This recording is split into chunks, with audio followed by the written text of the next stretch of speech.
Hey everybody. So as promised, I wanted to read to you guys from one of my favorite stories and one of my favorite movies. It's called Walt Disney's The Sword in the Stone. Um, it's a really wonderful legend about a little boy and a wizard. Um, I'm sure some of you have seen the movie, and this is just a cool pop-up record album that I have that depicts it. The Sword in the Stone.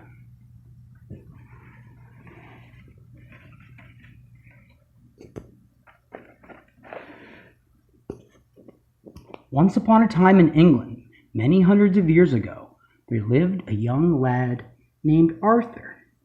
He was nicknamed the Wart. He was an orphan and he lived in a rickety old castle with his guardian, Sir Ector. Kay was Sir Ector's older son. He was quite a bit older than Wart, and he bullied him a good deal.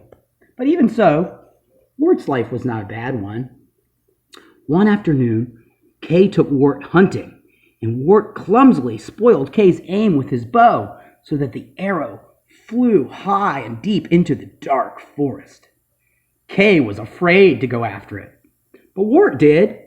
Walking fearlessly into the gloomy dell, a large, ferocious wolf followed him and almost snapped his heels.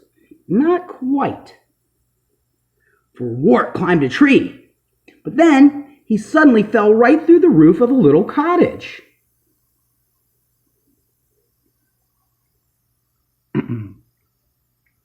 He found himself face to face with an old man with a long white beard who introduced himself as Merlin, the magician.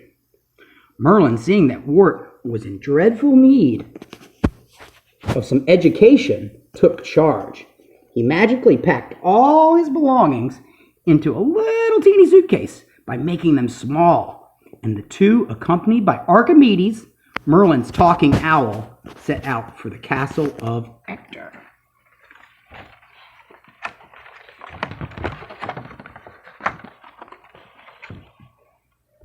Merlin and Archimedes were given the tip-top room of the castle. Merlin began on Wart's education, but Wart was excited all over the big tournament which was going to be held in London. Kay was trying to become a knight, and if he did, Wart would get to go to the tournament and be his squire. Merlin's magical way of giving Wart an education was to turn him into something else. First, he turned Wart into a little fish.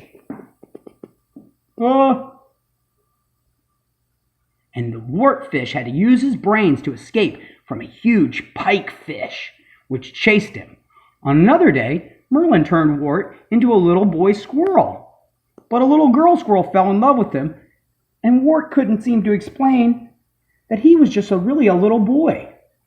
As Merlin said, "Love is a most befuddling thing." On still another day, Merlin turned Wart into a sparrow. Before the Wart sparrow had even learned to fly the right way, he was chased by a fierce hawk. Wart escaped but fell into the hands of Madam Mim, the worst witch in all of England. Merlin came to his rescue and turned him back into a boy, but Mim challenged Merlin to a wizard's duel, and Mim and Merlin turned themselves into all sorts of animals and chased each other. Finally, Mim cheated by turning herself into a dragon, which was against the rules.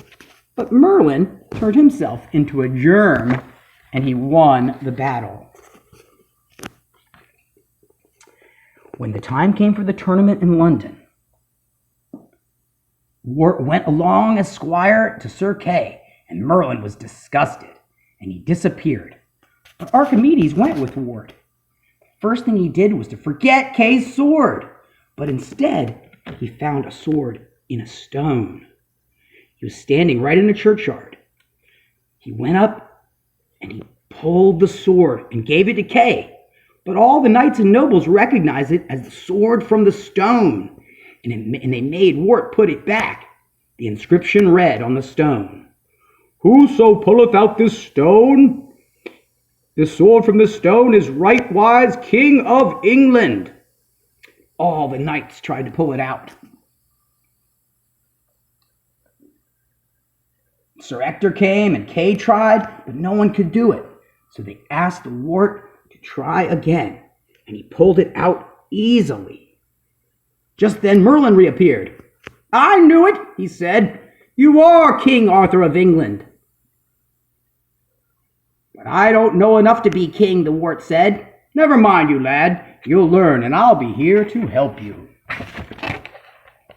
And that's how Ward, the little boy Arthur, became King of England.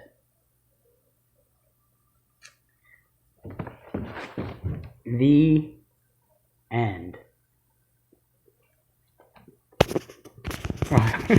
Well, I hope you guys enjoyed the story. Check out the movie for further, in the next couple of years, for further information. I recommend Monty Python, Search for the Holy Grail. Anyway, I hope you guys have a great day. Peace and love.